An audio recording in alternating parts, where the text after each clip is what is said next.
আমাদের কাছে ইনফ্লামেশন মানে আমরা ভাবি খারাপ। ইনফ্লামেশন একটা জায়গায় কেটে গেল, ব্যথা লাগলো, লাল হয়ে গেল, তখন আমরা কি ভাবি যে ব্যথা হয়েছে, অনেক সময় জ্বরও এসে যায়। ইনফ্লামেশনের আউটকাম তো ফিভার, আমরা খারাপ ভাবি, কিন্তু ওটা খারাপ নয় সব সময়, এটা ভালো। ভালো মানে হচ্ছে আমাদের যে সমস্ত অফেন্ডিং এজেন্টগুলো ঢোকে বা যেগুলো ট্রমার জন্য যেগুলো হয়, ইনফ্লামেশনের যে পজিটিভ এজেন্টস ইটিওলজি যা, সেগুলোকে রিমুভ করে দেয় ইনফ্লামেশন, তাই তো? বাই কি দিয়ে রিমুভ করে? there are different mechanism মধ্যে mainly some mediators liberated from the inflammatory cells and increase vascularity, ওকে, দিয়ে ওগুলো ডিমলিশ করে দেয়। এবং ইনফ্লামেশনটা রিমুভ করার মেন সেলকে ম্যাক্রোফাজকে আমরা স্ক্যাভেঞ্জার সেল বলি। কোন একটা ইনফেকশন এলো, আমি গল্পের মতো করে বলছি কারণ যাতে তোদের মাথায় ঢোকে, প্যাথোলজি মুখস্থ করতে হয় না। তোরা ওই যে কি বই পড়িস আগে বলতো? রবিন্স বলে মেজর রবিন্সটা পড়বি ছোটটা, আর নাহলে হর্ষমন পড়বি, কিন্তু কেউ যেন রামদাস নায়ার না পড়ে। রামদাস নায়ার পড়ে 100% ফেল হবে এবার, কারণ ওটা মাথায় রাখা যায় না, ঠিক আছে? আচ্ছা, এরপরে ইনফ্লামেশন হলো, ইনফ্লামেশনের পরে সেটা ইনফ্লামেশনটা চলে যাবে, রিজলিউশন হবে, তাই তো? ইনফ্লামেশনের most favourable outcome is resolution, তাই তো? রিজলিউশন। আর রিজলিউশন না হলে কি হয়? পারসিস্টেন্ট ইনফেকশন হতে পারে, সেখান থেকে ক্রনিক ইনফ্লামেশন হতে পারে, গ্রানুলোমা হতে পারে, তাই তো? পড়েছিস তো ক্রনিক ইনফ্লামেশন? যেই আমার অ্যাকুট ইনফ্লামেশনটা পারসিস্ট করছে, ইট গোজ টু ক্রনিক, আউটকাম ভালো, রিজলিউশন। আর কি হতে পারে? যদি আমার সুপারঅ্যাডেড ইনফেকশন হয় তাহলে সাপুরেশন হতে পারে। আমার যদি পারসিস্টেন্ট ইনফেকশন হয়ে যদি ইনফেকশন বা ইনফ্লামেশন হয়ে আমার ক্রনিক ইনফ্লামেশন হলো, তারপরে হয়তো একটা এমন হলো একটা উন্ড হয়ে গেল, সে উন্ডটা হিল করলো না, সেখানে একটা স্কার হয়ে গেল, এগুলো হচ্ছে আমার ওর মধ্যে পড়ে। আমার আজকে আমি পড়াবো রিপেয়ার। এই যে ইনফ্লামেশন হলো, সেই ইনফ্লামেশনটাকে হিল করতে হবে। একটা জায়গায় কেটে গেল, ছড়ে গেল, সেই জায়গাটা ওইভাবে থাকলে তো চলবে না, রিপেয়ার হবে, তাই তো? আমাদের বাড়িতে কিছু যদি কোনো ড্যামেজ হয়, সেটা আমরা রিপেয়ার করি। ধর একটা বাড়িতে দাগ পড়লো, আমরা রং করলেই হয়ে গেল, মানে সুপারফিশিয়াল। যদি আমার বেশি ভেঙে যায়, তাহলে হচ্ছে কি আমাকে সেই ছাল চামড়া তুলে দিয়ে তারপরে আমাকে প্লাস্টার করতে হবে, করতে হবে। রিপেয়ারও ঠিক তাই, যদি আমার একটা জাস্ট একটা সুপারফিশিয়াল কিছু হয়, সুপারফিশিয়াল একটা রং উঠে গেল, সেক্ষেত্রে আমরা রং করলে হয়ে যায়, দ্যাট ইজ রিজেনারেশন। ধর আমাদের স্কিনের একটা ফ্ল্যাপ উঠে গেল বা একটা কেটে গেল, জাস্ট সুপারফিশিয়াল স্কিনটা গেল, এপিডার্মিসটা শুধু আউট হলো, ডার্মিসটা ঠিক আছে, সেক্ষেত্রে যে প্রসেসিং হলো আমার এপিথেলিয়াইজেশন হলো, দ্যাট ইজ রিজেনারেশন। আমার বোঝাই গেল না, এখানে আমার একটু কেটে গেছিল, সুপারফিশিয়াল হলো, ঠিক হয়ে গেল, সেটা হচ্ছে রিজেনারেশন। দেয়ালেও তাই, রং করলে যেটা হয়ে যায় সেটা হচ্ছে রিজেনারেশন। যেই আমার দেয়ালে সিমেন্ট বালি উঠে গেল, সেটাকে যখন করলাম সেটাকে বলে repair. Repair by scarring, repair by fibroconnective tissue, ঠিক আছে? তাহলে আমার দুটোই রিপেয়ার, একটা repair by regeneration, repair by scarring or fibroconnective tissue, ঠিক আছে? এখন often both these systems may go side by side, regeneration and repair. Without regeneration, no repair, and often regeneration with scarring or by connective tissue, both go side by side and healing fulfilled. So repair is synonym of healing, ঠিক আছে? তাহলে এইটুকু পরিষ্কার বোঝা গেল। তাহলে repair দুটো, একটা হচ্ছে রিজেনারেশন আর একটা হচ্ছে repair by scarring and most of the times we get both regeneration and repair, except extreme superficial injury.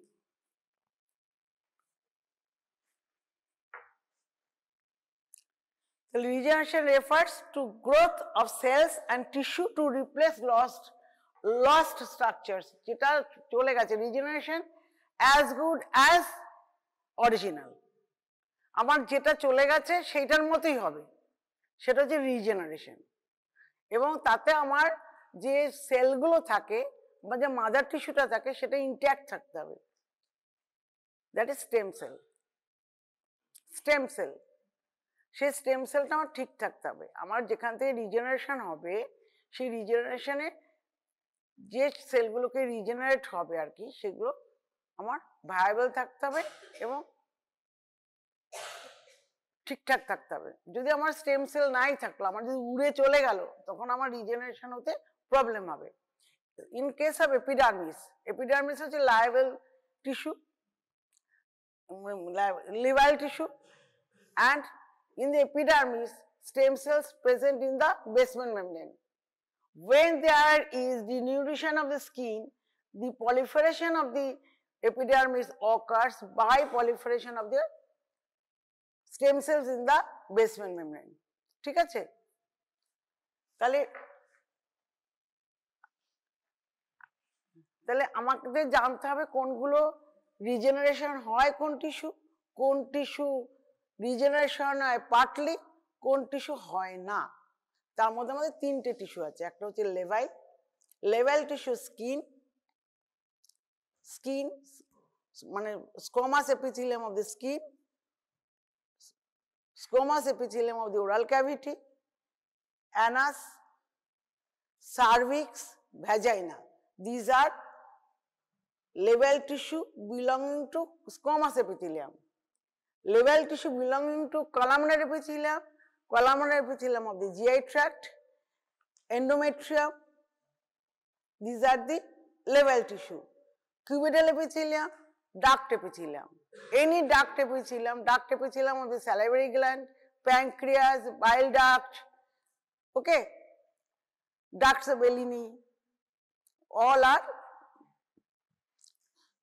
ducts and ductules of the breast. These are leval tissue, cubital epithelium. Transitional epithelium, leval tissue, transitional epithelium of the, কোথায় থাকে transitional epithelium? At example part? Good, urinary bladder. Urinary bladder. The transitional epithelium of the urinary bladder can regenerate, completely regenerate করতে পারে। ধর যার জন্য অনেক সময় হয় কি সিস্টাইটিস হলো, আলসার হলো, বেরিয়ে গেল, লাইনিং epithelium আবার রিজেনারেট করে যায়। এগুলো হচ্ছে লেভাইল টিস্যু। আর হিমোপোয়েটিক সেলস আর লেভাইল, continuous proliferation of the hemopoietic cells occurs, সব সময় হয়। কারণ আমাদের যদি হিমোপোয়েটিক সেলগুলো যদি পলিফারেশন না হয়, আমরা মরে যেতাম, তাই না? আমাদের তো আরবিসির লাইফ হচ্ছে 120 দিন। আমার যদি আরবিসি তৈরি না হয়, 120 দিন বাদে কি হবে? আর ব্লাড আমাদের অ্যানিমিয়া হয়ে যাবে, তাই না? আমাদের যদি প্লেটলেট তৈরি হয় বোন ম্যারোতে, প্লেটলেটটা যদি তৈরি না হয়, কিছুদিন বাদে আমাদের প্লেটলেটের হাফ লাইফ আরো কম, প্লেটলেট আমাদের তো থ্রম্বোসাইটোপিনিয়া হয়ে যাবে, ব্লিডিং হবে। আমাদের যদি ডব্লিউবিসি না তৈরি হয়, ইনফেকশন হবে, আমরা মরে যাব। সুতরাং continuous proliferation process occurs in the bone marrow. So bone marrow cells are labile. Clear? যে জন্য কারোর যদি অ্যানিমিয়া হয়, তোর নাম কি রে? Stand up. ওই যে চুলকাচ্ছে গা,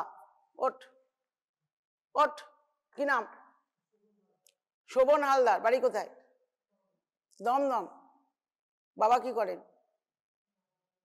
হ্যাঁ, ভেটেরিনারি ডক্টর। ওই জন্য তো গা হাত পা চুলকাচ্ছে। ক্লাসে এসে ওর দিকে তাকিয়ে, যে ছেলেটা শুনছে তার দিকে তাকিয়ে গা চুলকাচ্ছে গজগজ করে।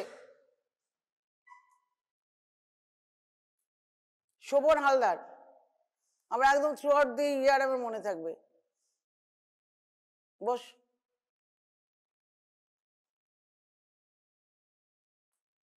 কষ্ট করে বাবা মা পড়াতে পাঠিয়েছে, ফাজলাম হচ্ছে। আচ্ছা, কি বলতে যাচ্ছিলাম? তাহলে হিমোপয়েটিক স্টেম অ্যানিমিয়া যদি কারোর হয়, আমার হিমোপয়েটিক স্টেম সেলস গুলো পলিফারেশন হয়। নাহলে তো যে এখানে অ্যানিমিয়া হচ্ছে ওখানে স্টিমুলাস চলে যাচ্ছে, আবার তৈরি হচ্ছে কারখানার মতো। হলো, সেজন্য এগুলো হচ্ছে লেভেল সেল। স্টেবল সেল কোনগুলো? লিভার, কিডনি, এগুলো হচ্ছে স্টেবল সেল। এখানে কি হয়, স্টেবল সেল হচ্ছে in between permanent cell and লেভেল সেল। এখানে কিছুটা রিজেনারেশন হয়, কিছুটা হয় না। এটা কখন রিজেনারেশন হয়? Depends on the conditions. ধর একটা লিভারে part of the liver is removed, তাহলে কি হবে? আজকাল লিভার ট্রান্সপ্লান্ট হচ্ছে। তারপরে লিভারে যদি ম্যালিগনেন্সি হয়, even malignant lesions in the liver is present, ওইখানটা যদি আমরা বাদ দিয়ে দিই, portion of the liver is removed, then regeneration of the liver can occur by rest of the tissue. হলো, তাহলে আমাকে লিভারের একটা স্টিমুলাস পাঠাতে হবে, একটা কন্ডিশন করতে হবে, তবে আমার লিভার রিজেনারেট করবে, আদারওয়াইজ করবে না। এবং লিভারে যদি এমন কোনো ডিজিজ হয় যেখানে আমার অনেকখানি রিপ্লেসমেন্ট হয়ে গেল, আমার স্টেম সেলগুলো নেই, ফাইব্রাস টিস্যু মানে ক্যানালিকুলিগুলো ইনভলভ করে গেল, দেন লিভার ক্যানট রিজেনারেট। হলো, হতে পারে না। কিন্তু তাও হয়, ওই যে ক্যানাল অফ হেরিংস আছে যেখান দিয়ে বাইল ডাক্ট গুলো যায়, বাইল যে ক্যানালিকুলিগুলো, ওখানেও কিছু কিছু স্টেম সেল থাকে। Liver the regeneration from those cells can occur. কিন্তু এক্সট্রিম যদি সেখানে লিভারের ডিস্ট্রাকশন হয়, specially in case of alcohol বা কোনো একটা ড্রাগ, কিছুতে লিভারের ম্যাসিভ ড্যামেজ হলো, সেক্ষেত্রে ফাইব্রোসিস হয়ে যায়, আমাদের আর রিজেনারেশন হয় না। অ্যালকোহল খেলে কি হয়? আমাদের সিরোসিস হয়। সিরোসিসে কি হয়? ফাইব্রোসিস হয়। যেগুলো ডিস্ট্রাকশন হলো সেখানে ফাইব্রোসিস হয়ে গেল, কিন্তু rest of the liver tissue regenerate করলো, উল্টো পাল্টাভাবে রিজেনারেট হলো, হয়ে রিজেনারেটিভ নোডুল হলো, অ্যাবনর্মাল রিজেনারেটিভ নোডুল হলো সিরোসিসে, বাট রিজেনারেশন ইজ দেয়ার। হলো, এবার এক্সট্রিম যদি হতে থেকে মাইক্রো নোডুল হচ্ছে, রিজেনারেটিভ নোডুল খুব ছোট ছোট ছোট ছোট হচ্ছে, প্রথমে বড় থাকে, তারপর আস্তে আস্তে ছোট হতে থাকে। কারণ বড় একটা নোডুল ছিল, মাঝখানে ফাইব্রোসিস হয়ে গেল, ওই একটা নোডুল 100টা ভাগ হয়ে গেল, ছোট ছোট নোডুল হয়ে গেল। এর ফলে কি হয়? আলটিমেটলি রিজেনারেটিভ ক্যাপাসিটি চলে যায়, বুঝতে পেরেছি? যার জন্য cirrhosis of the liver small হয়, বড় হয় না। ওই ফাইব্রোসিস হতে তো সাংকেন হয়ে যায়।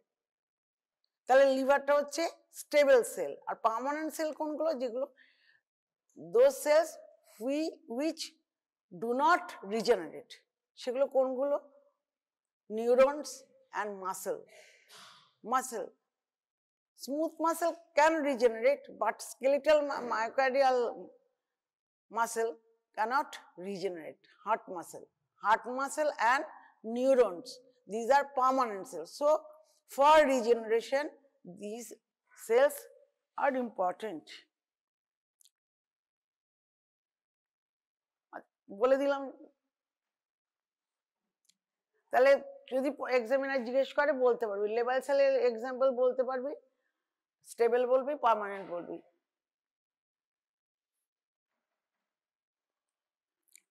এটা আমি এতক্ষণ বললাম লিভার সেল কি করে রিজেনারেট করে, এটা তোদের হিলিং এর মতো অত বেশি ইম্পর্টেন্ট না, তো পরীক্ষা আসবে না, ঠিক আছে? জাস্ট লিভার সেল সবসময় for regeneration, for repair, growth hormone is essential. Growth hormone কোনগুলো? একটা হচ্ছে growth factors, platelet derived growth factors, vascular endothelial growth factors, transforming growth factors, these are the growth factors. Platelet derived growth factor, fibroblastic growth factors, these are the growth factors. These growth factors are essential for stimulation. আমার receptor গুলো থাকে, প্রত্যেকটা growth ফ্যাক্টরের একটা করে receptor থাকে প্রত্যেকটা সেলে, acts on those receptor and there is proliferation. দেখাচ্ছে, দেখতে পাচ্ছিস? এই যে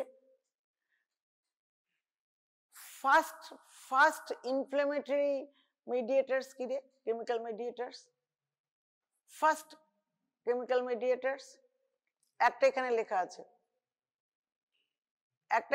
আছে, TNF, tissue necrotizing factors লেখা আছে, আর ইন্টারলিউকিন 1, ইন্টারলিউকিন আমাদের শরীরে সবসময় থাকে, কোনো কিছু এলে পরে ওইগুলোই আগে কাজ করে, TNF and interleukin 1, and these two chemical mediators are also responsible for fever, high temperature. তাহলে কি হলো আমাদের healing A regeneration and scarring দুটো process, scarring or by connective tissue. So if there is superficial injury, only regeneration. তাতে আমার কি লাগবে, stem cell intact থাকতে হবে, ডিপ হবে না, সুপারফিশিয়াল হবে, সাবকুটিনিয়াস টিস্যু আসবে না, বা stromal cell is not directly involve here. তাহলে প্রথমে যে ইনজুরিটা হলো ইন কেস অফ রিজেনারেশন, একটা প্লাগ হলো, ব্লিডিং হচ্ছে, সে ব্লিডিংটা বন্ধ করার জন্য আমাদের একটা প্লেটলেট প্লাগ হয়, সেই প্লেটলেট প্লাগে কি থাকে, composed of platelets, fibrin, coagulation factors থাকে, and other blood elements, RBC, WBC, all are in the platelet plug, যেটা আমাদের থ্রম্বোসিসেও লাগে, এমবোলিজেও লাগে, অ্যাথেরোস্ক্লেরোসিসেও লাগে, এই প্লাগটা হচ্ছে ইম্পর্টেন্ট, ঠিক আছে। এই platelet plug adherent to the circulating blood vessel, তাই তো থাকে আমাদের, সেটা থ্রম্বোসিস। আর যদি আমার ডিটেস্ট হয়েছে এমবোলিজম, আর আমার যদি ডেড বডিতে থাকে, তাহলে ওটা আর থ্রম্বোসিস বলে না, তখন বলে পোস্টমর্টম ক্লট, বুঝতে পেরেছিস। আর যদি আমার লিভিং বডিতে থাকে সেটা থ্রম্বোসিস। এরকম হলো প্লেটলেট হলো সুপারফিশিয়াল, যে সুপারফিশিয়াল হলো প্লাগটা হলো, তারপরে there is regeneration of the stem cells, এখান থেকে পুরোটা ভর্তি হয়ে গেল, ভর্তি হয়ে এই যে প্লাগটা আউট হয়ে গেল, এটা হচ্ছে হিলিং বাই রিজেনারেশন। এপিথেলিয়াল সেলগুলো লেগে গেল, উপরে প্লাগটা হাওয়া হয়ে গেল, মিটে গেল, আমার রিজেনারেশন। এটা থাক, এরপরে আমার processing of healing A regeneration হয়ে গেল, রিজেনারেশনের পরে এবার আমার স্কারিং বা ফাইব্রোসিস আসবে। সেক্ষেত্রে কি হয়, initially when there is any injury, there is platelet plug to stop the bleeding and inflammatory infiltrate. Within minutes, platelet plug occurs. Steps of the healing or repair. First platelet plug. Second, within minutes platelet plugs. Then up to 24 hours, 6 to 24 hours, inflammatory infiltrates. What are those? Immediate inflammatory cells, neutrophils. Neutrophils come there and it present up to 24 hours, 6 to 24 hours, and liberates different chemical mediators to demolish the area. There is inflammatory exudate formations as neutrophils are there, and after 24 hours, or often it is 48 hours, 6 to 48 hours, 24 maximum, 48 hours maximum.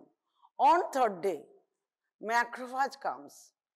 Monocytes, as it is tissue, monocyte is called macrophage.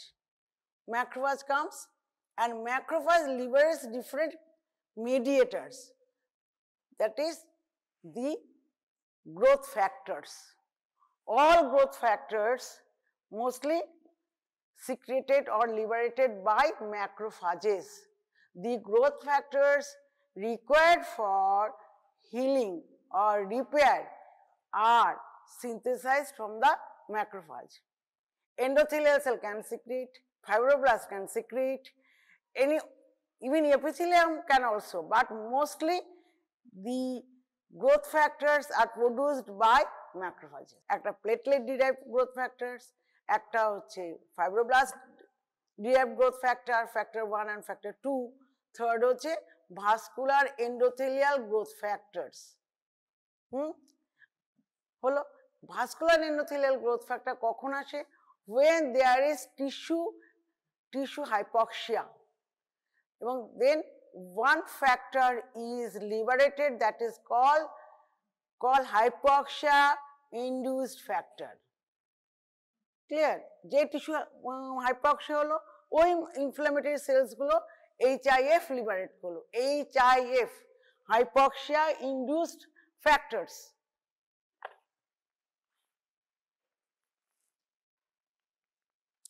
H for hypoxia induced factors. এই ফ্যাক্টরটা liberate করলে তখন আমার হবে VEGF. প্রত্যেকের জন্য আমার প্রত্যেকটা সেলে আমার রিসেপ্টর আছে, ঠিক আছে? প্রত্যেকটার জন্য প্রত্যেকটা সেলে রিসেপ্টর আছে, সেই অনুযায়ী স্টিমুলেশন হয়। আর VEGF for angiogenesis, proliferation of the blood vessels. তারপরে কি হলো?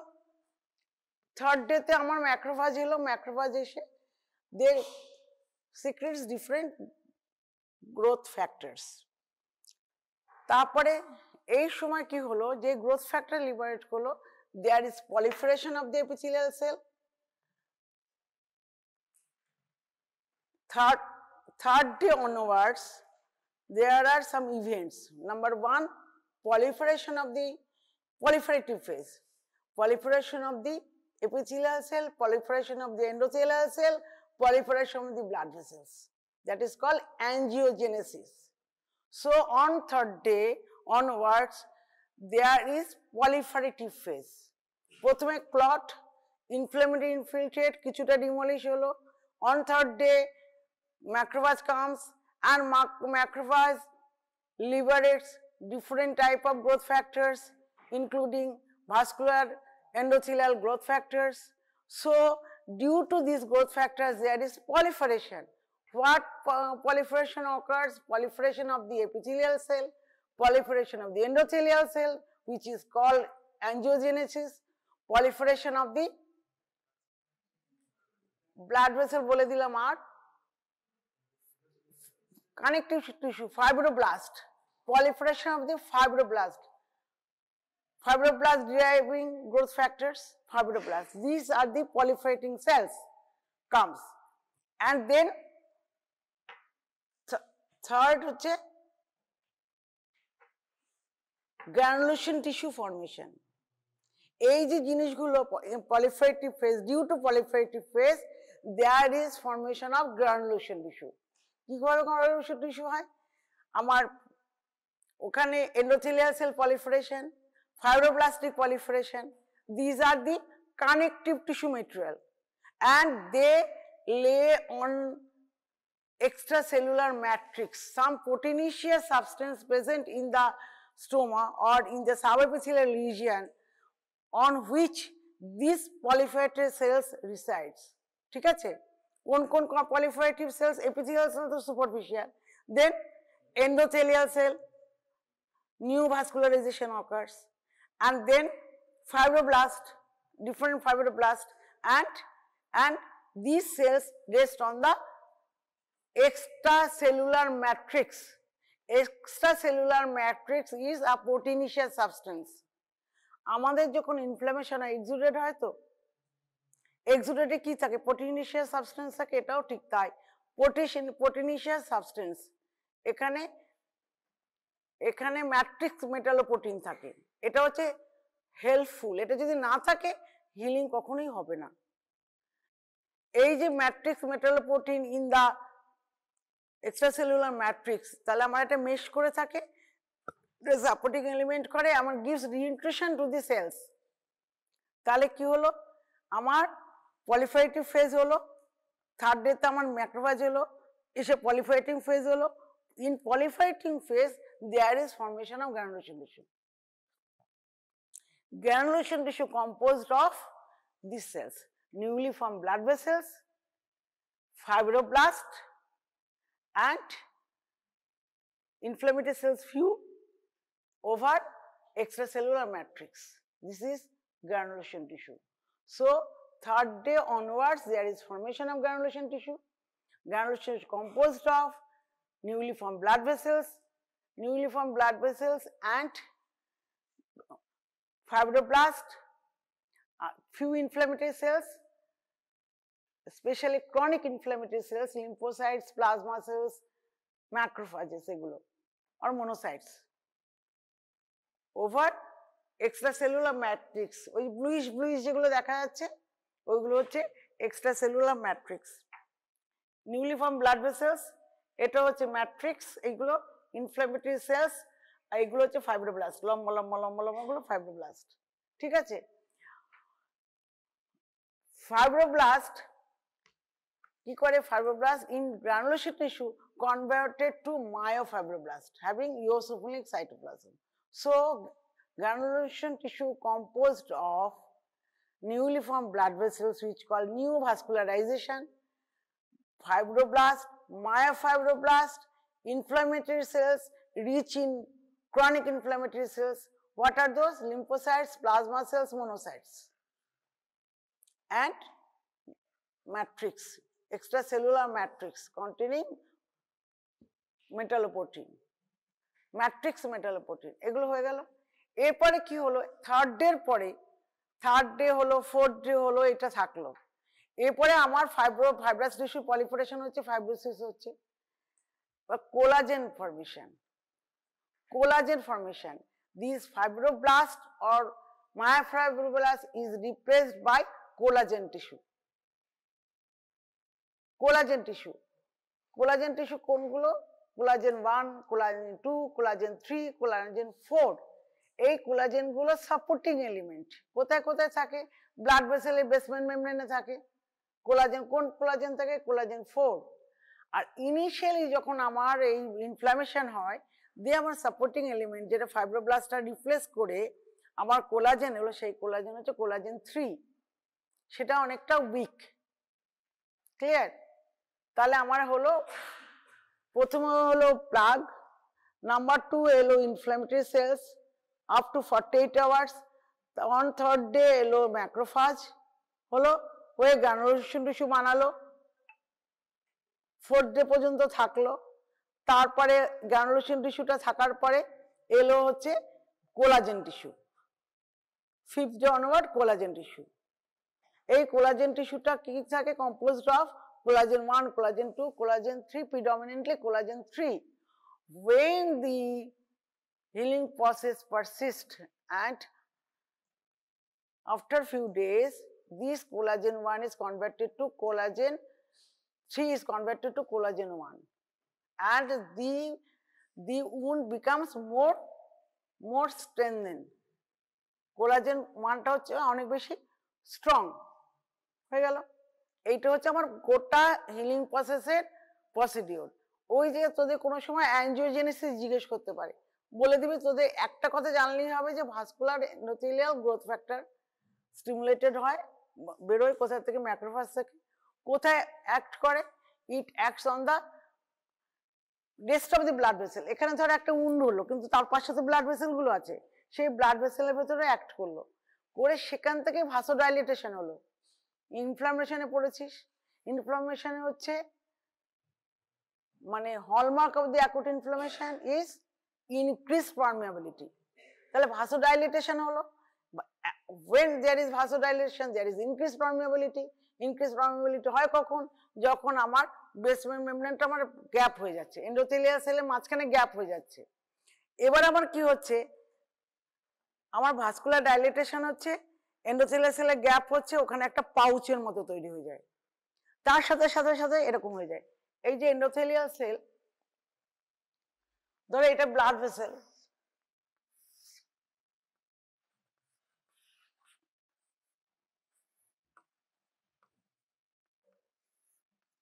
এগুলো এন্ডোথেলিয়াল সেল।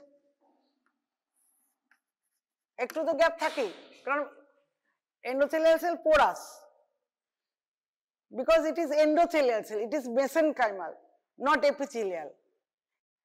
এপিথেলিয়াল সেল আর এন্ডোথেলিয়াল সেল ডিফারেন্ট। এটা যদি এপিথেলিয়াল হতো এখানে কোনো গ্যাপ থাকতো না। যে ভাসোডাইলেটেশন হলো, গ্যাপ বেড়ে গেল, গ্যাপ বেড়ে বেস মেমব্রেন ব্রেক করে গেল, এখানে একটা পাউচের মতো হয়ে গেল।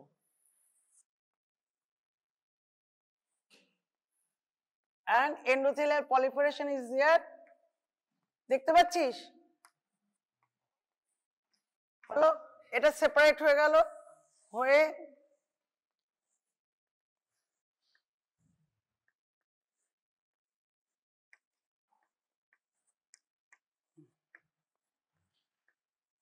এখানে পেরিসাইট এলো, এই যে এখানে পেরিসাইট গুলো ছিল সেই পেরিসাইট গুলো এখানে এলো,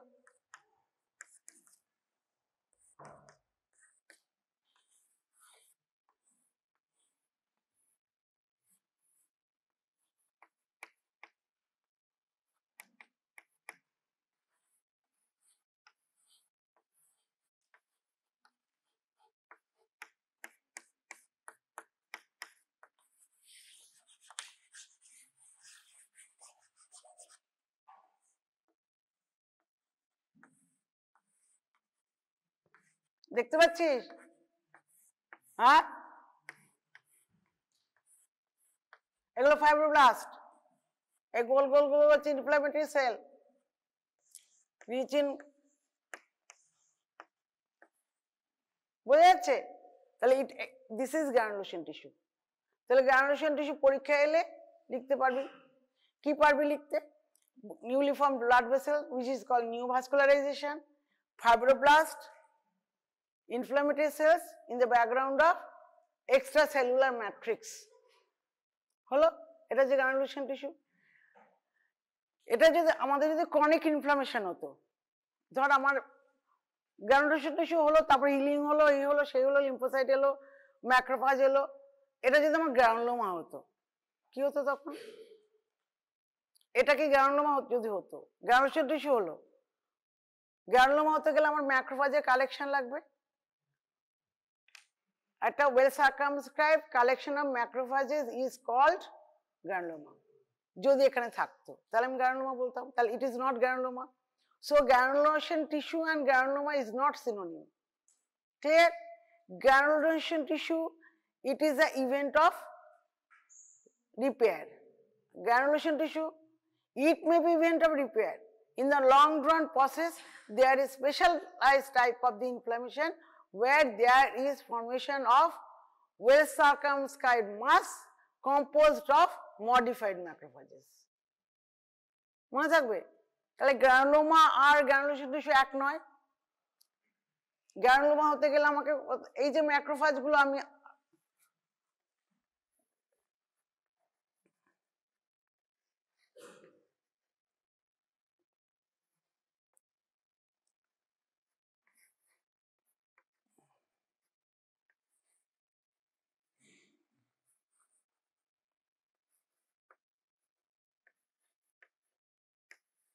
এগুলো ম্যাক্রোফাজ হলো,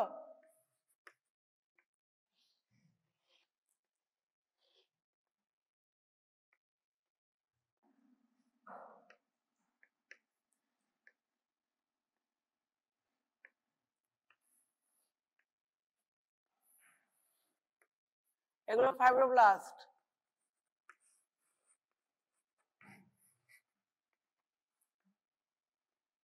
এখানে লিম্ফোসাইট আসবে,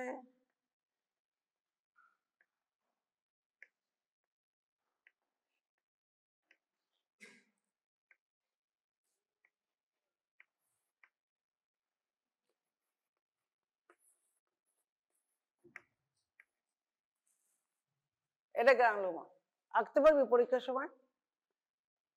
গ্রানুলোমা তাহলে granuloma is a well circumscribed mass composed of macrophages with or without giant cell, with or without caseation। এই কথাটা তোদের লিখতে হবে। গ্রানুলোমা হলেই সেখানে কেজিয়েশন থাকতে হবে এমন কোনো কথা নেই, গ্রানুলোমা থাকলেই সেখানে জায়ান্ট সেল থাকতে হবে তার কোনো মানে নেই। এবং granuloma, there are different types depending on the types of the giant cells, type of the process, types of the offending agents. If it is tuberculosis, tuberculous granuloma composed of Langhans giant cells with caseous necrosis. When there is granuloma due to foreign substances, foreign body granuloma, সেখানে giant cell থাকবে, foreign body giant cell. Any big cell is giant cell. আমি কিন্তু out of track হয়ে গেলাম, কারণ এগুলো তো basic, এগুলো পরীক্ষায় পারিস না, পারলে দয়া করে লিখে রাখ আমি যা যা বললাম।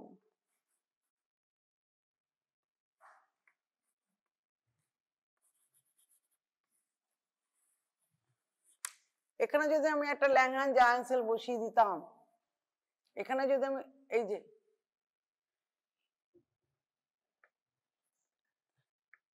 হর্সু শেপের giant cell is Langhans giant cell, এখানে আমি ল্যাংহান জায়ান্ট সেল বসালাম, এখানে আমি কেজিয়েশন দিলাম, তাহলে এটা হলো টিউবারকুলার গ্রানুলোমা।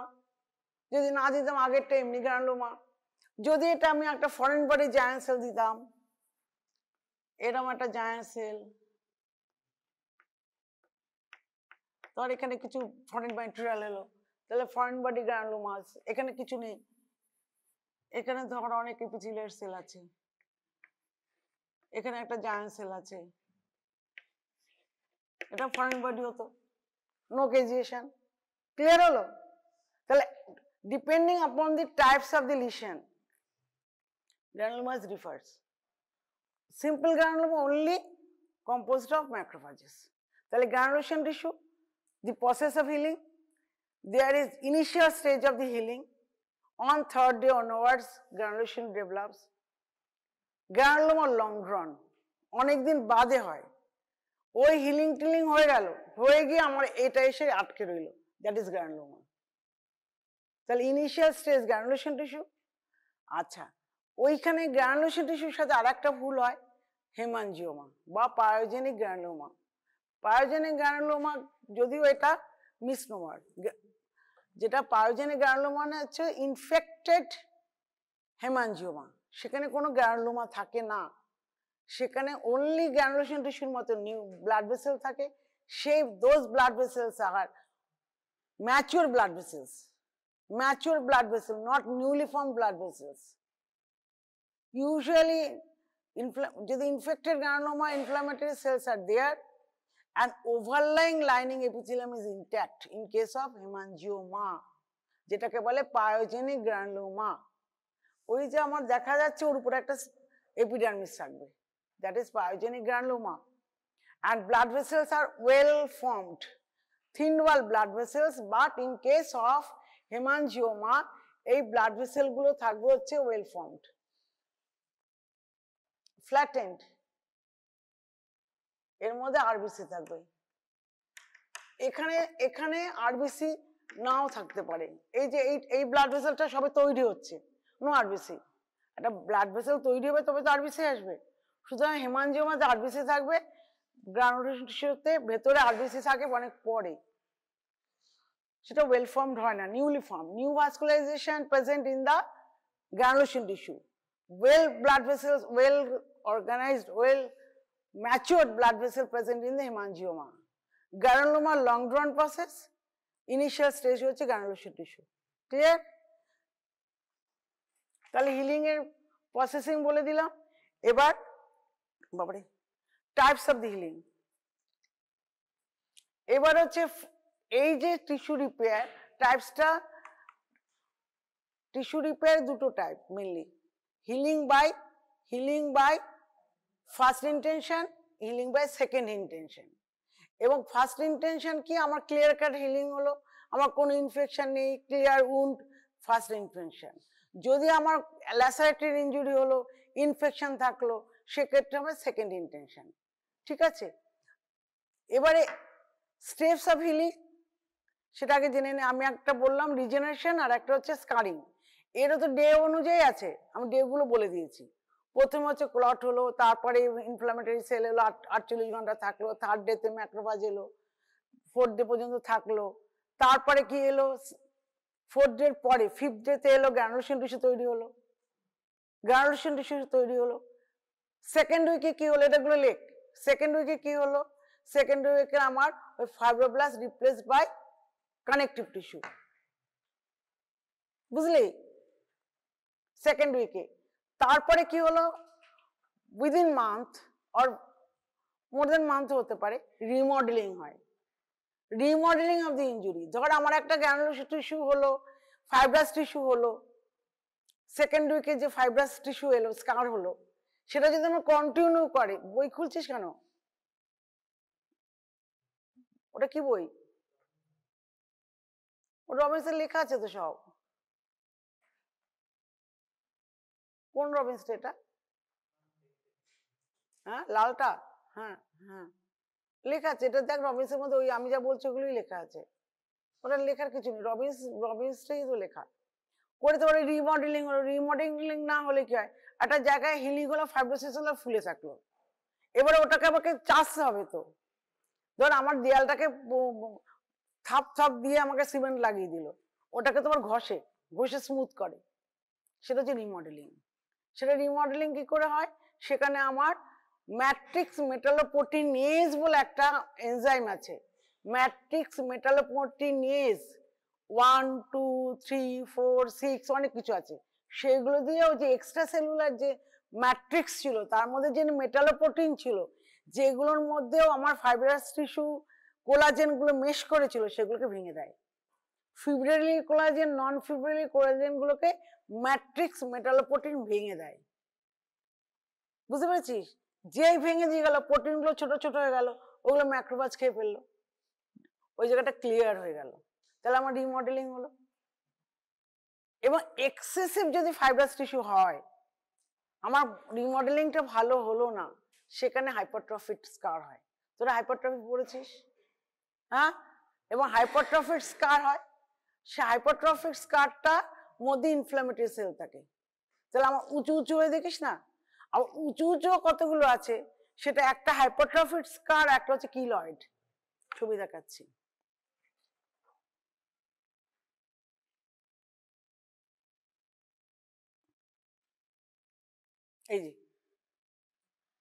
এই যে এইগুলো কোনটা হাইপারট্রফিড স্কার কোনটা কিলয়েড আমরা বুঝতে পারি না, যেগুলো লাল লাল হয়ে থাকে, যেগুলো ইয়ে হয়, সেগুলো হাইপারট্রফিড স্কার। তার মধ্যে আমরা যদি বায়োপসি করি, আমরা যদি দেখি আন্ডার মাইক্রোস্কোপ ইনফ্ল্যামেটরি সেল পাবো, আর যদি আমরা না পাই, শুধু কোলাজেন পাই, সেটা কিলয়েড। হাইপারট্রফিড স্কার ঠিক হয়ে যায়, কারণ ওটা তো ইনফ্ল্যামেটরি সেলস থেকে আলটিমেটলি ওটা ডিমলিশ হয়ে যায়। আমাদের হয় না অনেক সময় কেটে গেলে ফুলে গেল, আস্তে আস্তে আস্তে আস্তে ঠিক হয়ে গেল, কিন্তু কিলয়েড হয় না, কিলয়েডও জেনেটিক্যালি ডিটারমাইন্ড, সবার কিলয়েড হয় না। দেখবে অপারেশন করলে পরে কারোর একটা মোটা স্কার হয়ে থাকে, দ্যাট ইজ কিলয়েড, সব মানুষের হয় না, আবার অনেকে কিছুই হয় না। এটা হচ্ছে মোস্ট প্রবাবলি এটা কিলয়েড, লাল লাল হয়ে নেই, একটু একটু লাল লাল আছে, ওদের চুলকায় টুলকায় বলে।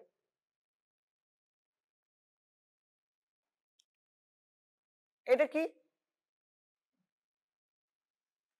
এতক্ষণ তো ওদের পড়ালাম গ্রানুলোসার টিস্যু, হ্যাঁ, গ্রানুলোসার টিস্যু দেখ, উপরে কোনো লাইনিং নেই, এখানে যদি একটা লাইনিং থাকতো, তো গোল গোল ব্লাড ভেসেল থাকতো, ব্লাড ভেসেল গুলো ম্যাচিওর হতো, এখানে যদি ইনফ্ল্যামেটরি সেল অতটা না থাকতো, সেটা আমার হতো হেমানজিওমা হলো। এখানে যদি আমার ওই যে গ্রানুলোমা গুলো আঁকলাম, এর মাঝে মাঝে যদি বসে থাকতো গ্রানুলোমা গুলো, তাহলে আমরা বলতাম গ্রানুলোমা আছে।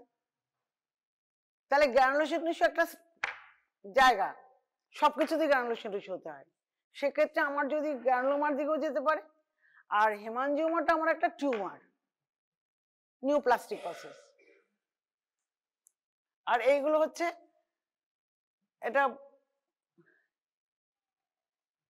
এটা হচ্ছে ভেরিকোজ ভেনে আলসার হয়েছে, এটা ভেরিকোজ ভেনে আলসার হয়েছে, এটা হচ্ছে অ্যাথেরোস্ক্লেরোসিস ডায়াবেটিক ফুট, এতে আলসার হয়েছে, এইটাও ডায়াবেটিক ফুট, এগুলো সব নন হিলিং আলসার, মানে হচ্ছে না, হিলিং হয়নি, মানে সুপারঅ্যাডেড ইনফেকশন আছে, বা ভাস্কুলার সাপ্লাই, ভেরিকোজ ভেন গুলো ডাইলেটেড ব্লাড ভেসেল ভেন, কিন্তু proper circulation to the tissue doesn't occur, হয় না, সেই জন্য আলসার হলে আলসার হিল করে না। ডায়াবেটিসে কি হয়, ডায়াবেটিক যে ফুডগুলো আমাদের দেখি, সেখানে অ্যাথেরোস্ক্লেরোটিক ব্লাড ভেসেল হয়, সাপ্লাই হয় না। সেখানে ডায়াবেটিক নন হিলিং আলসার হয়। আমার যদি একটা সুপারহেডেড ইনফেকশন হয় সেখানে নন হিলিং আলসার হয়। যদি পেশেন্টের সুপারহেডেড টিউবারকুলোসিস থাকে, স্কিনে তো টিউবারকুলোসিস থাকতে পারে, নন হিলিং আলসার হয়। এইসব হচ্ছে নন হিলিং আলসার।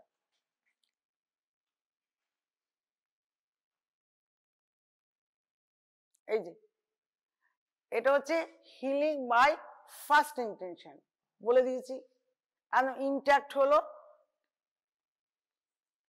এই যে হলো হয়ে, যদি ওটা একটু ডিপ হয়েছে, আমার অনলি হিলিং বাই রিজেনারেশন যদি আমার এতটুকু এইটুকু যদি আমার ইনজুরি থাকতো এপিডার্মিস পর্যন্ত, তাহলে হিলিং বাই অনলি রিজেনারেশন। যেই আমার একটু ঢুকে গেল সাবকিউটেনিয়াস টিস্যুর মধ্যে ঢুকলো, এটা তো ডার্মিস, এটা সাবকিউটেনিয়াস ফ্যাট হলো, এই পর্যন্ত যেহেতু ঢুকলো, but stem cells are intact, হ্যাঁ, stem cells are intact, and there is clear cut injury, no infection, no laceration, then there is proper epithelialization. Epithelialization হলো, তারপরে কি হলো, এখানে এই যে ম্যাক্রোফাজ যেসব গ্রানুলেশন টিস্যু তৈরি হলো, তারপর উইক্সে হলো হচ্ছে এটা পুরোটা হিল হয়ে গেল, কোলাজেনাইজেশন হলো, ঠিক হয়ে গেল। এখানটা হচ্ছে হিলিং বাই সেকেন্ড ইন্টেনশন। কখন হয় সেকেন্ড ইন্টেনশন? খুব ল্যাসারেটেড ইনজুরি হলো, অনেকখানি হয়ে গেল, road traffic accident. Road traffic অ্যাক্সিডেন্টে সবসময় হিলিং বাই সেকেন্ড ইন্টেনশন হয়। কেন হয়? প্রথমত ল্যাসারেশন হয়, clear cut injury road traffic ইনজুরিতে হয় না। একমাত্র কেউ যদি খুন করে কাউকে, সেখানে ক্লিয়ার কাট ইনজুরি হয়, সেখানে আর ইনফ্লামেশন গ্রানুলেশন হওয়ার সময় পায় না, মরে যায়। সাপ ইনজুরিতে সেটা সাপ হয়, কিন্তু রোড ট্রাফিক ইনজুরিতে নাও মরতে পারে, কিন্তু সেখানে হিলিং বাই সেকেন্ড ইন্টেনশন হয়। কেন হয়? সেখানে ল্যাসারেশন হয়, ওয়াইড স্প্রেড ইনফেকশন হয়, কারণ রাস্তাঘাটে তো নোংরা থাকে, ইনফেকশন হয়। তারপরে তার সাথে যদি পেশেন্টের যদি ডায়াবেটিস থাকে, পেশেন্টের যদি অ্যাথেরোস্ক্লেরোটিস থাকে, পেশেন্টের যদি হাইপারটেনশন থাকে, পেশেন্টের যদি ভেরিকোজ ভেন থাকে, ইত্যাদি ইত্যাদি থাকে, তাহলে পরে সেই হিলিংটা সহজে হবে না।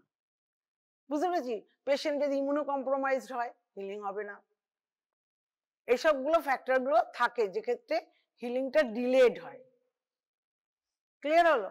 যদি পেশেন্টের ম্যালনারিশড হয়। আমার যে হিলিং এতক্ষণ ধরে পড়ালাম, একটাই নিউট্রিশন, একটাই ভিটামিন ইম্পর্টেন্ট, সেটা হচ্ছে vitamin C. Without vitamin C collagenisation হয় না। এই যে কোলাজেন গুলো তৈরি হয় with the help of vitamin C. Vitamin C একটা অ্যাডজুভেন্ট, সেটা একটা হেল্প করে কোলাজেনাইজেশন। যদি পেশেন্ট যদি ম্যালনারিশড হয়, ভিটামিন ডেফিসিয়েন্সি, তাহলে হিলিং হবে না। সেক্ষেত্রে হিলিং বাই সেকেন্ড ইন্টেনশন হবে। সেকেন্ড ইন্টেনশনে কি হবে? সেকেন্ড ইন্টেনশনে হচ্ছে আমার এই ওয়াইড স্প্রেড ইনফেকশন ইয়েটা হলো, এখানে রিজেনারেশন হচ্ছে, গ্রানুলেশন টিস্যু হচ্ছে, সব প্রসেসটাই হচ্ছে লং ডাউন, অনেক সময় লাগলো। একটা ইনফেকশন হয়ে একটা এক্সুডেড হয়ে রইলো, পাস হয়ে রইলো, ড্রেসিং হচ্ছে, তো হচ্ছে 2 মাস 3 মাস ধরে ড্রেসিং, সেক্ষেত্রে আলটিমেটলি কমে গেল, কমে গিয়ে হিলিং হলো, স্কার হলো, একটা গ্যাপ হয়ে রইলো, একটা স্কার হয়ে রইলো, ওটা সেকেন্ড ইন্টেনশন।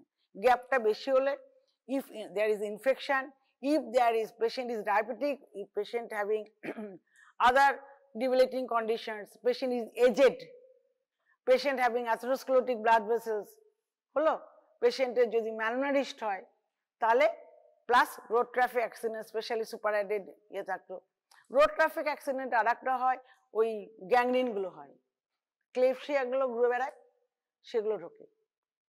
তাহলে এইটা হচ্ছে healing by second intention, that is healing is delayed, অনেক বাদে হিলিংটা হলো, এবং সেকেন্ড ইন্টেনশনে অনেক বেশি ফাইব্রোসিস হয়, স্কারটা হয়, এপিথেলিয়ালাইজেশন মে নট বি কমপ্লিট।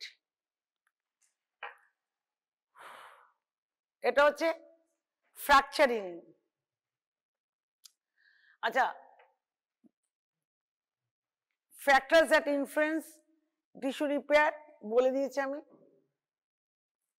হ্যাঁ, এগুলোই ছিল। ইনফেকশন, ডায়াবেটিস, নিউট্রিশনাল স্ট্রেস আর গ্লুকো, স্টেরয়েড। পেশেন্ট যদি অনেকদিন ধরে স্টেরয়েড খায় তাহলে হবে।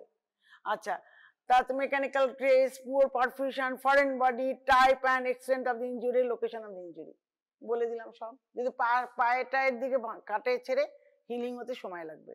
যদি পেশেন্টের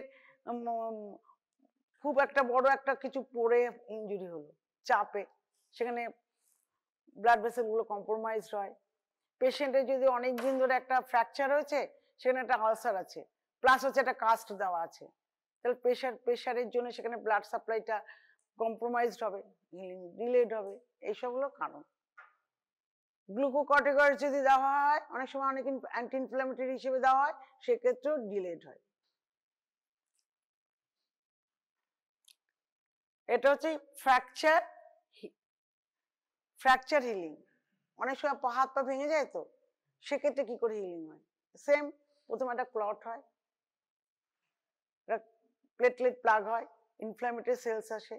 ইনফ্ল্যামেটরি যখন সেল আসে সব, তখন ওই নিউট্রোফিল, ওই ম্যাক্রোফাজ, এভরিথিং, সেক্ষেত্রে আসে হচ্ছে আমার অস্টিওক্লাস্ট। এখানে ম্যাক্রোফাজ, এখানে অস্টিওক্লাস্ট আসে। অস্টিওক্লাস্ট হচ্ছে ওই যেগুলো ডেব্রিগুলো থাকে সেগুলোকে খেয়ে ফেলে। তখন একটা ফাইব্রোকন্ড্রয়েড, একটা ক্যালাস মতো, একটা প্লাগ মতো হয় ইনিশিয়ালি। বুঝতে পেরেছিস? আমার অস্টিওক্লাস্ট গুলো, এখানে দেখ অস্টিওক্লাস্ট আছে, এই যে ফ্র্যাকচারাল, তো এখানে ওই সেই প্লেটেল ডিরাইভড গ্রোথ ফ্যাক্টর, ওই transforming growth factor beta, fibroblast growth factor, সব সেম অ্যাজ আদার হিলিং। সেক্ষেত্রে এটা এলো শুধু এই যে অস্টিওক্লাস্টিক জায়ান্ট সেল হলো, এতে বোন যেগুলো ভাঙলো, যেগুলো ডেবরি হলো, সেগুলো রিজর্ভ করে দিল, খেয়ে ফেললো, হলো তো। এরপরে এই যে পলিফারেশন হলো এখানে প্লেটলেটস, এগুলো ইনফ্ল্যামেটরি সেল, এবারে এই যে সেলগুলো, এগুলো হচ্ছে অস্টিওব্লাস্ট। ফাইব্রোব্লাস্ট যেমন, অস্টিওব্লাস্ট হচ্ছে প্রোজেনিটেড সেল অফ অস্টিওসাইটস। বনে আমার অস্টিওসাইট থাকে, যে এটা রিজার্ভ করলো, প্লাস হচ্ছে তখন এই অস্টিওসাইট গুলো তৈরি হলো, হয়ে আমার একটা এখানে একটা, তার আগে এই যে মেশটা তৈরি হলো, এটা ফাইব্রোকন্ড্রয়েড একটা মেশ, কার্টিলেজেনাস, ব্লুইশ দেখতে পাচ্ছিস তো। তারপরে এটা এগুলো হাওয়া হয়ে যায়, ওই অস্টিওক্লাস্ট গুলো খেয়ে ফেলে, এগুলোকে খেয়ে ফেলে এখানে এলো অস্টিওব্লাস্ট। যে অস্টিওব্লাস্ট এলো, অস্টিওব্লাস্ট এসে এই একটা ওভেন বোন, এই যে ওভেন বোন তৈরি হলো, এই যে এগুলো হচ্ছে ওভেন বোন হচ্ছে হ্যাপাজার্ট বোন ফর্মেশন হলো ওভেন বোন হচ্ছে দি ফিচার্স অফ বোন হিলিং। বোন হিলিং এর জন্য আমার প্রথমে হচ্ছে ওভেন বোন হতে হয়। আমার তো ওভেন বোন সব জায়গায় সবসময় থাকে না, ল্যামেলার বোন থাকে, প্রিডমিনেন্ট হচ্ছে বোন হচ্ছে ল্যামেলার বোন। আমার ওভেন বোন আছে, অস্টিওক্লাস্টিক জায়ান্ট সেল আছে, ইনফ্ল্যামেটরি সেল আছে, তখন আমরা ওটাকে ওভেন বোন বলবো। ওটা ভুল হয় আমার giant cell tumour of the বোন। সেখানে জায়ান্ট সেল টিউমার অফ বোনে কি থাকে, অনেক অস্টিওক্লাস্টিক জায়ান্ট সেল থাকে, এখানে ওভেন বোন টোন থাকে না, সেখানে থাকে কিছু, আমার পরে যখন পড়বি সেখানে আমার কতগুলো স্ট্রোমাল সেল থাকে, নিউপ্লাস্টিক। এখানে সেটা নেই, শুধু আমার ওভেন বোন আছে, অস্টিওক্লাস্টিক জায়ান্ট সেল আছে, কিছু আমার অস্টিওব্লাস্ট আছে, এবং ক্যালসিয়াম ডিপোজিট আছে। বোন রিজার্ভশন হচ্ছে, ক্যালসিয়াম খাচ্ছে, ক্যালসিয়াম বেরোচ্ছে, ক্যালসিয়াম থাকছে, ওখানে ডিপোজিট হচ্ছে। যেহেতু ডিস্ট্রাকশন হচ্ছে, আমার ক্যালসিয়াম ওখানে থাকবেই। ক্যালসিয়াম আসে কোথা থেকে? ইনজিওর টিস্যু থেকে, তাই তো। কোনো জায়গা কেটে গেলে, ভেঙে গেলে, কিছু হলে পরে আমরা ক্যালসিয়াম ডিপোজিট হয়, কোথা থেকে আসে? From the cell itself. Calcium থাকে ব্লাড ভেসেলে, ক্যালসিয়াম থাকে উইদিন দি সেল। ইনজিওর টিস্যুতে calcium is coming from the cell, তাই তো। অ্যাপোপ্টোসিসে পড়েছিস, সেল ইনজুরিতে পড়েছিস, ক্যালসিয়াম কোথা থেকে আসে? সেলের ভেতরে সব মেমব্রেন বাউন্ড যে থাকে স্ট্রাকচার গুলো, তার মধ্যে, তার পেটের মধ্যে সব ক্যালসিয়াম বসে থাকে।